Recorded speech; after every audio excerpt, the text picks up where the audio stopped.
Hi, I'm Neil Saunders and welcome to this week's edition of Retail Perspectives.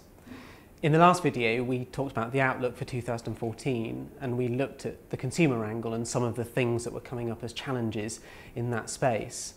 This week we're still looking at the outlook for 2014, but we want to have a look at the structural issues in retail. These are the things that are internal to retail and driven by the structure and nature of the sector. Now, as we all know, there are a lot of things going on and there are a lot of structural issues that are affecting retail at the moment, but I want to focus on three that I think are particularly pertinent over the course of this year and as we go into 2015 and 16 as well. The first one of these is competition. Now, in the UK, retail is a very mature sector. It's inhabited by some extremely professional, extremely sophisticated retailers, and that makes it very, very competitive. And arguably, retail is much more competitive today than it's been at any point in its history, because not only are there more shops and more ways that consumers can shop, but actually if you think about it, consumers have very easy access to a whole host of brands, to a whole host of retailers, including international retailers that they can access via online or remote channels. So there's a lot of competition in retail, and that means essentially that there's a lot of ways spend can be divided.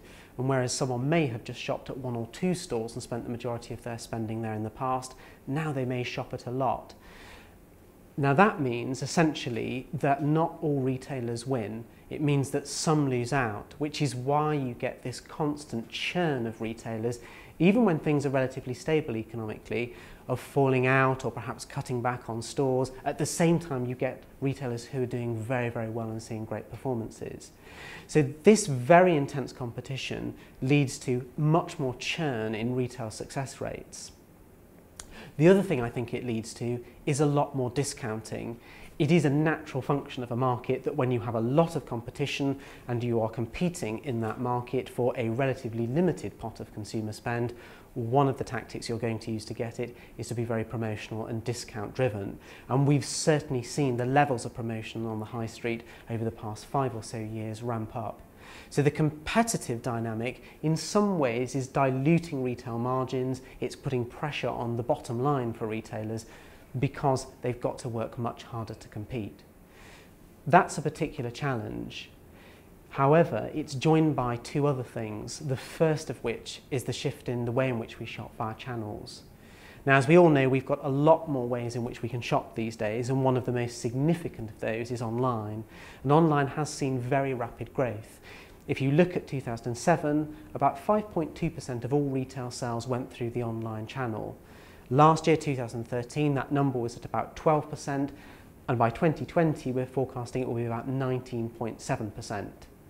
Now, that shift in the way we shop and where we buy, of course, has profound effects on the structure of retail, because by 2020, with about 19, almost 20% of retail sales going through online, you inevitably need a very different structure of shops. You need to serve customers in a different way to you do now, and that means the structure of retail changes.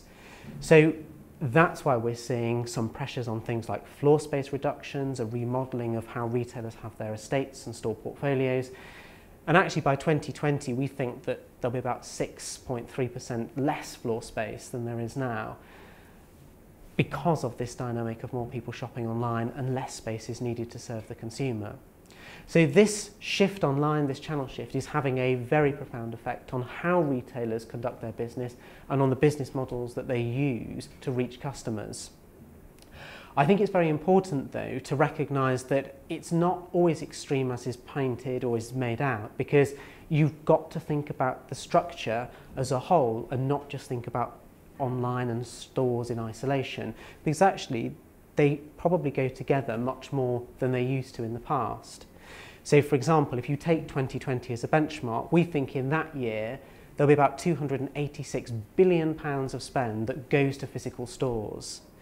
However, if you add in all of the sales that stores influence but that aren't actually made through stores, that number looks a little healthier. So for example, we think in 2020 there'll be about £24 billion of spending that's made online, but that is first influenced by the store. So people go into a store first, they see the product they want to buy, and then they buy it online. And actually the store plays a role in that, and it's important to recognise that.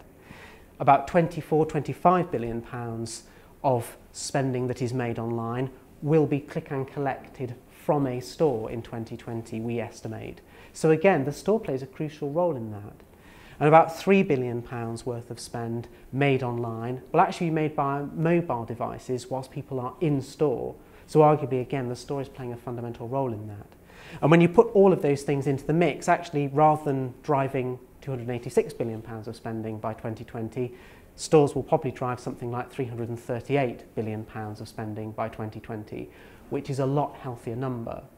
Now, it's important to understand that because it doesn't mean the structural challenge goes away, but what it does mean is it's not just about floor space reduction and cutting stores, it's actually about thinking what you do with your stores in order to drive sales. So for example, if they are the point of inspiration, you probably need to think about how you make your stores more experiential, more interesting for consumers, easier to browse. That in turn affects things like your stock holding and warehousing space. In other words, it changes the whole structure of how you do business and how your economic model in a business sense stacks up. So that channel piece is a real complicated and difficult challenge because not only is it driving a change in behaviour in the way we shop, but there's a complex reaction that's needed from the retail sector to it. The final challenge that I think is evident this year and beyond is that of complexity.